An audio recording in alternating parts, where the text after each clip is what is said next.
Hi, this is Bolade Olaojo for the Bolade Olaojo Show, the BSuper Experience. I would like to take a very quick second to thank all our viewers for watching, subscribing, liking, and sharing our videos. We cannot have done this without you, so we thank you so much. We want to appreciate you from the bottom of our hearts. We believe we're on the right track to becoming one of the world's largest platforms for positive entertainment, and we can't do it without you. So please, at the bottom of the screen, there's a link to a survey. We'd like you to just click on the link and complete a very short survey giving us feedback on what you think about our videos. If you haven't seen any one of our videos, there's also going to be a link at the bottom of the screen that leads you to a playlist of all our videos. Please check it out. We would love to hear back from you. And to all our interviewees that have been on the show, thank you for being on the show, and thank you for being a superhero in your own respective ways. Again, please, people, click on the link below to complete a very short survey giving us feedback on what you think. And remember, not all superheroes wear capes. Are you a superhero? Thank you. Have a good one.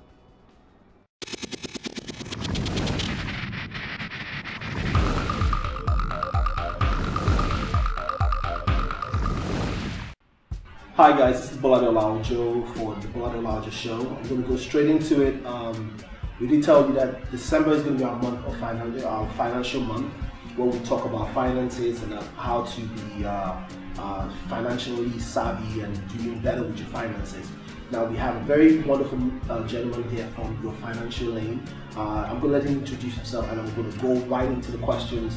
We want you guys to take, if you have a pen, a paper, take notes. He's going to give you a lot of knowledge about your finances, how to be better with your finances. So let's get ready. So, hey man, how you been? Doing real well. Good. Can you let the people know your name, what you do, and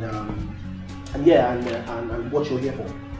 Well, my name is Todd Leverette. I am a co-founder along with my two partners, Shannon St. Val and Ismith Duclos of YourFinancialLane. And YourFinancialLane is a personal financial management company that uses education, technology, and support and accountability to help people change their financial lives for the better. Okay, see, so it's very key how you mentioned. He said they use technology. So, you know, we're in a world, in a day and age where technology is very big. So we're going to get into two main topics today, which number one is going to be budgeting, and number two is going to be savings. So budget, what does budget mean to you in the financial terms? When I think budget and the way we train the people who come across our course is that budgeting is a process. And I like to break budgeting down into 4 steps. Because usually a lot of times people think budget, they think it's something you just sit down and do and that's it. But it's a process. So the first part of budgeting is the part that a lot of people leave out. And the part that we're really excited as YourFinancialLane to bring to individuals, which is what do you care about? Who are you? What are your personal goals? We're called YourFinancialLane because everybody's going to have a different financial path. They're going to have a different way to get to what's important to them. So the first step is sitting down and figuring out what things in life are important. What do you want to accomplish in the next year?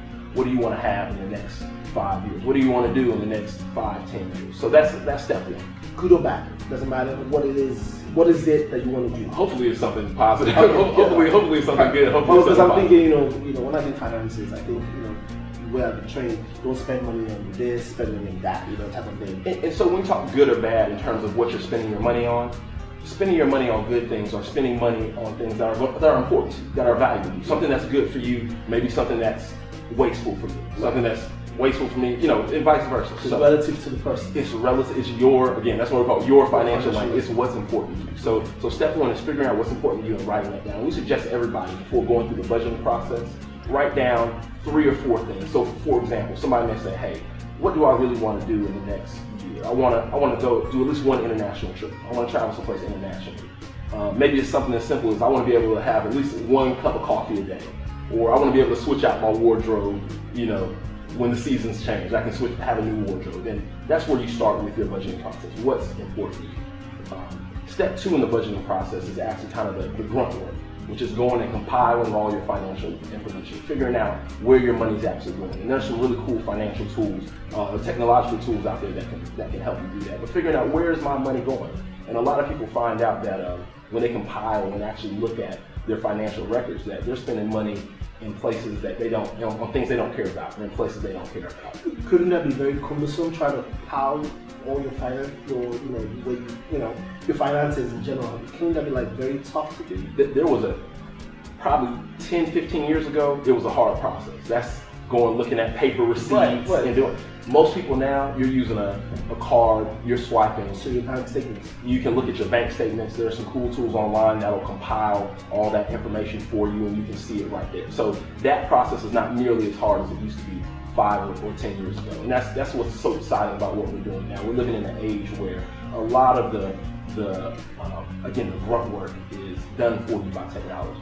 Step 3. Yeah. So step 3 is once you have this information, once you see where your money is going, you need to do kind of 2 sub-steps. First, you need to compare where your money is going to the recommended amounts to where your money is going. So there are suggested amounts that have been established by financial experts regarding where your money is going to go. So, housing.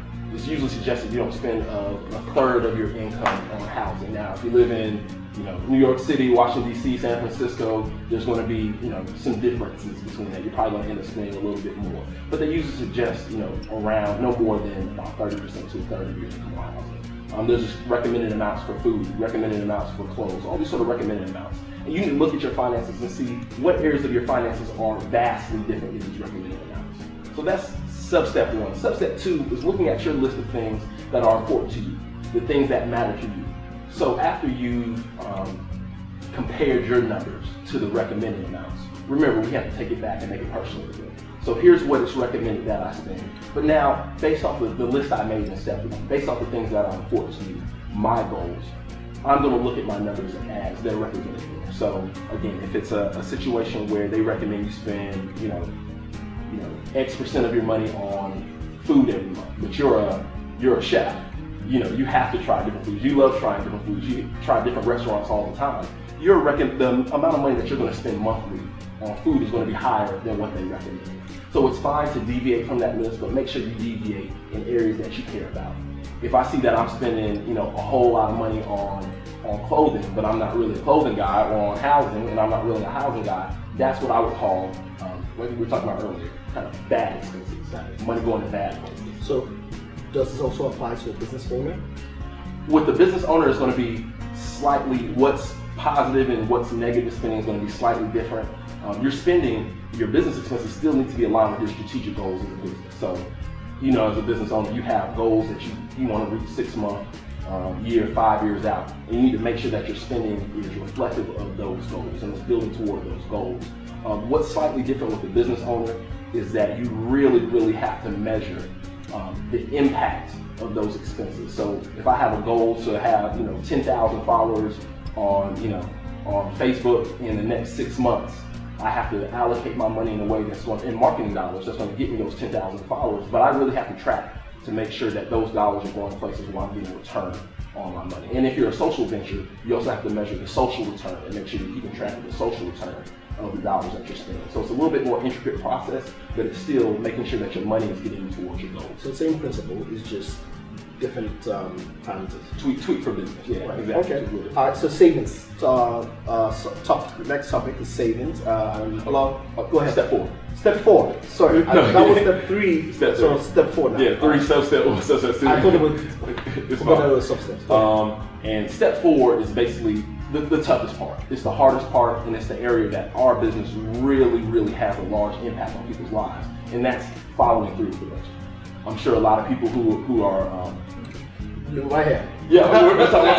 Okay, we're talking. Right, I'm exactly the person you're talking about. You can sit down, you can plan it out, you can map it out, look, put it on the refrigerator, make a poster board out of it. On my phone, everywhere. Exactly. Just following through is like the hardest thing on earth. It is the hardest thing on earth. And how do you do it? And that is when we talk about YourFinancialLane being about education, technology, and support and accountability. The support and accountability piece is the revolutionary piece. The way we often describe to people so they understand is we're the Weight Watchers for your wallet. So we're that. If you think about how Weight Watchers helps people manage their weight, is by using support groups and using coaches who know all the intricate ins and outs of weight management, and using teams of people to say, hey, we're in this with you. We're helping you do this. We're going to hold you accountable to what you said you're going to do, and we're going to be with you all along the way. And that's what we do as part of our program, our YourFinancialLane program. Any consequences when you're holding people accountable? Because someone like me needs some consequences to happen before I can get it straight. I'm joking. But do you have any consequences? You know what? When you're working with a group of people, and those people you guys are working together, and on a regular basis, you have to go in front of those people. And you have to say, hey, and they're there and they're with you, and they say, hey, we know you're working on this. Like, are you getting there? Are you getting closer? And it's tough to get up there and say, yeah, I didn't put my money in a retirement account, but it's a nice watch I got right here, right? Yeah. It's tough to do that. So we found that level of accountability, and not a shaming sort of accountability, because we found that a lot of the problems with people's financial lives is caused by shame. A lot of times people spend and purchase in order to cover up things that they're ashamed of, and a lot of times people don't share their financial problems, and they don't get help with their financial problems because they're ashamed.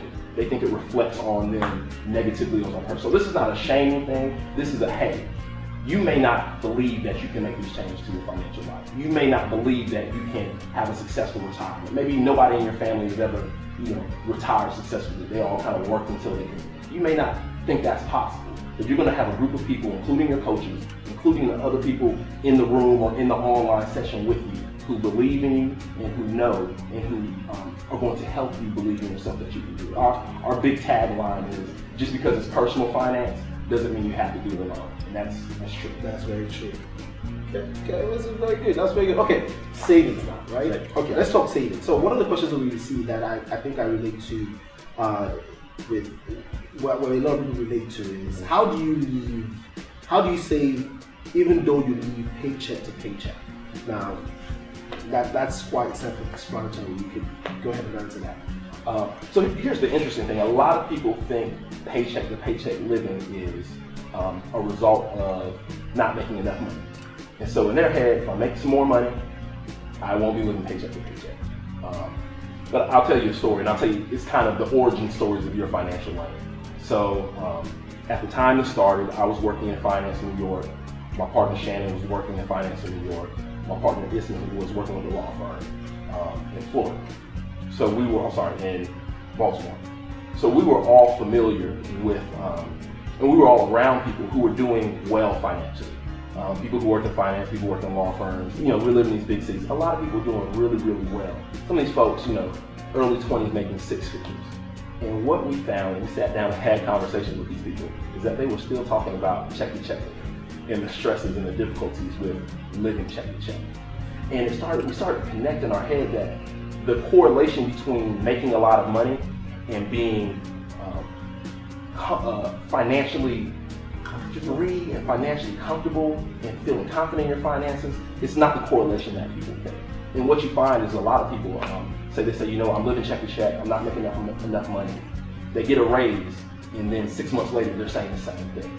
So a lot of the issue, and no, there is such thing as a living wage. There are people out there who are working hard and are not getting paid enough money for them to even take care of the basic necessities of life. And I'm not talking about those situations, those are different situations.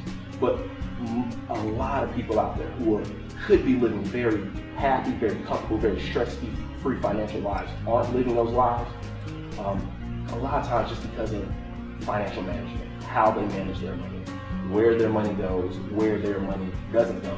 And a lot of the stress just comes from not knowing sometimes. So what's the first thing to do when you want to manage your finances better?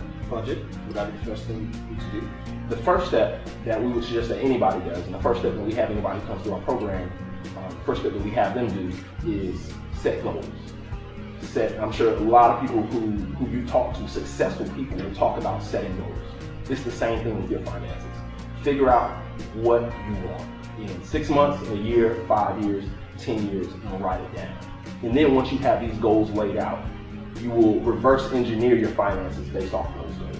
So just a quick example, if I want to take a trip to Australia next year, figuring out how much it's going to cost me to take that trip to Australia next year.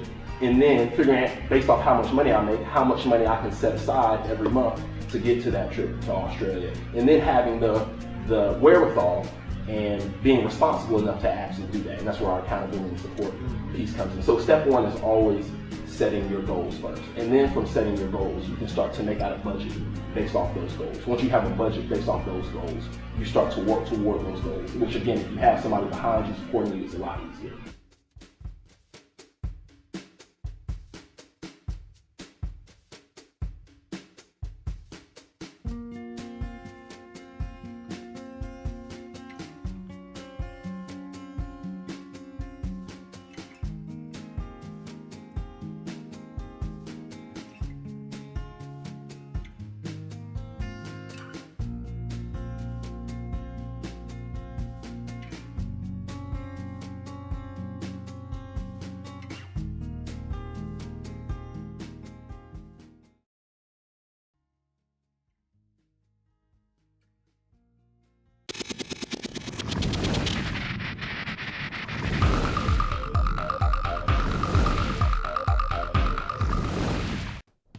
Hi, this is Boladeola Ojo for the BSuper experience.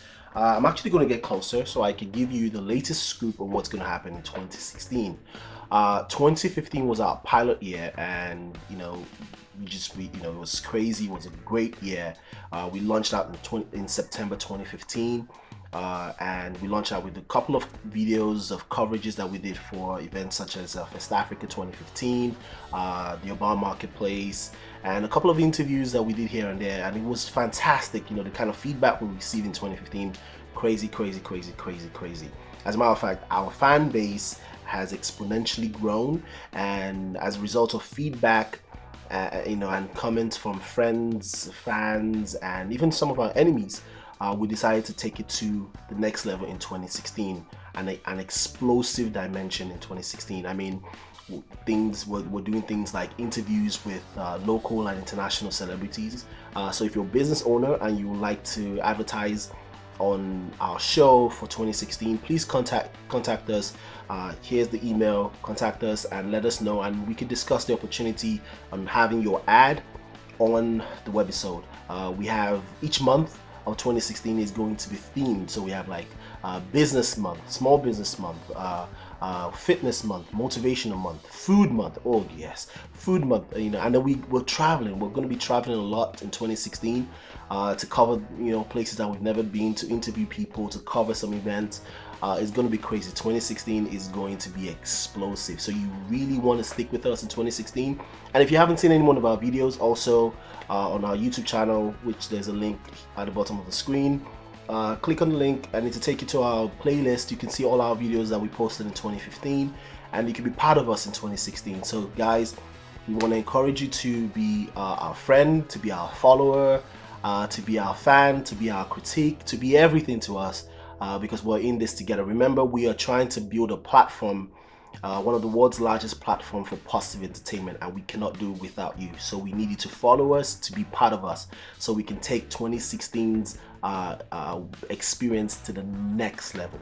And remember, as always, not all superheroes wear capes. So the question is, are you a superhero? All right, have a good one, guys. And this is Boladeola Ojo.